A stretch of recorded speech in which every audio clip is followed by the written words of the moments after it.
Have you ever felt like your brain is just addicted to distraction? You want to focus, but something just keeps pulling you away. Well, you are definitely not alone, and it's not because you lack discipline. Today, we're going to get into exactly why that happens, and more importantly, how you can start reclaiming your focus. So really, why is it so hard to just concentrate sometimes? It's a super frustrating feeling, right?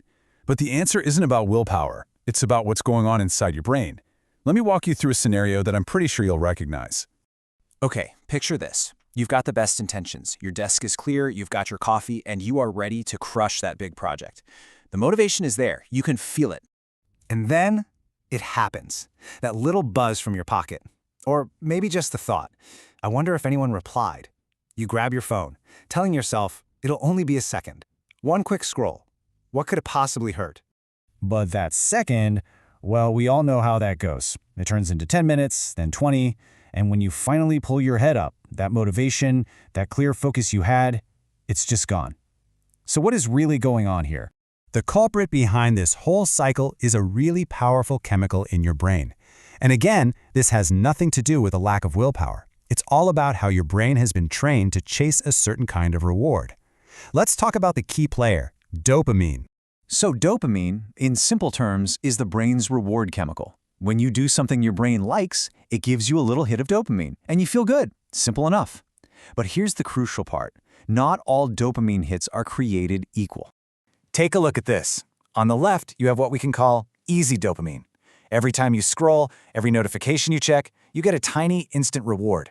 Now compare that to the stuff on the right.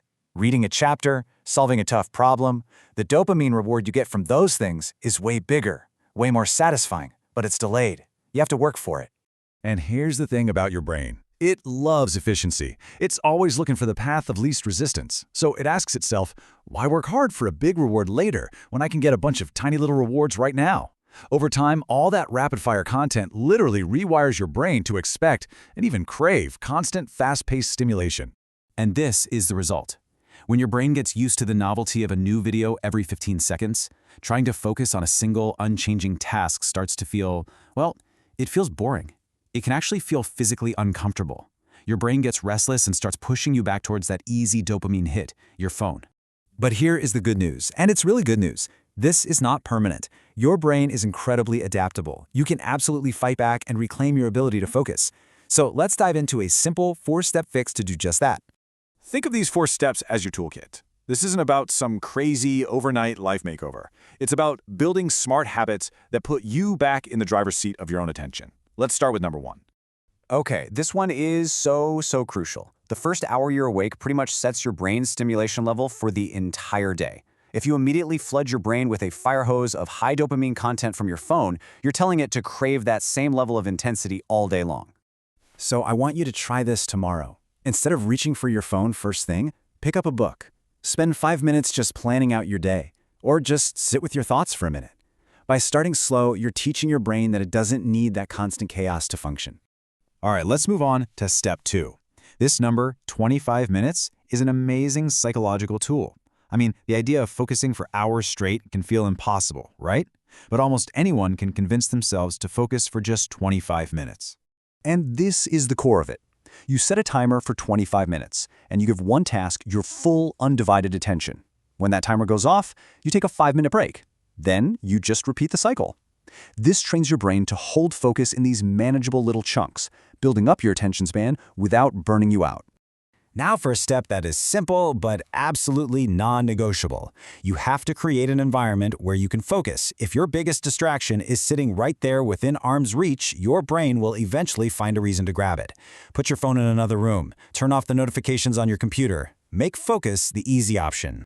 And that brings us to the final and maybe most important step of all. I want you to start thinking about focus like a muscle. You wouldn't go to the gym one time and expect to be strong, would you? Well, focus is exactly the same. It's a mental muscle.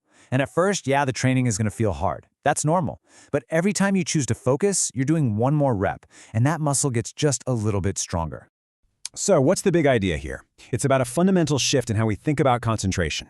It is not some magical trait that you're either born with or you're not. I want you to let that sink in for a second.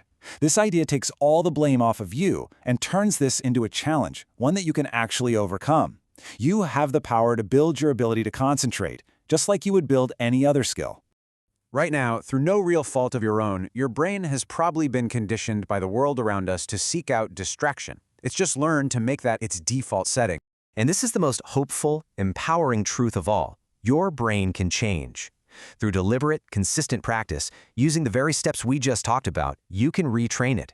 You can literally build new pathways for deep, sustained attention. So the next time you feel that pull toward distraction, don't see it as a failure. See it as a choice. See it as a chance to practice. Because at the end of the day, you are the trainer. You get to decide what your brain gets good at. So the only question left is, what are you going to train it to do?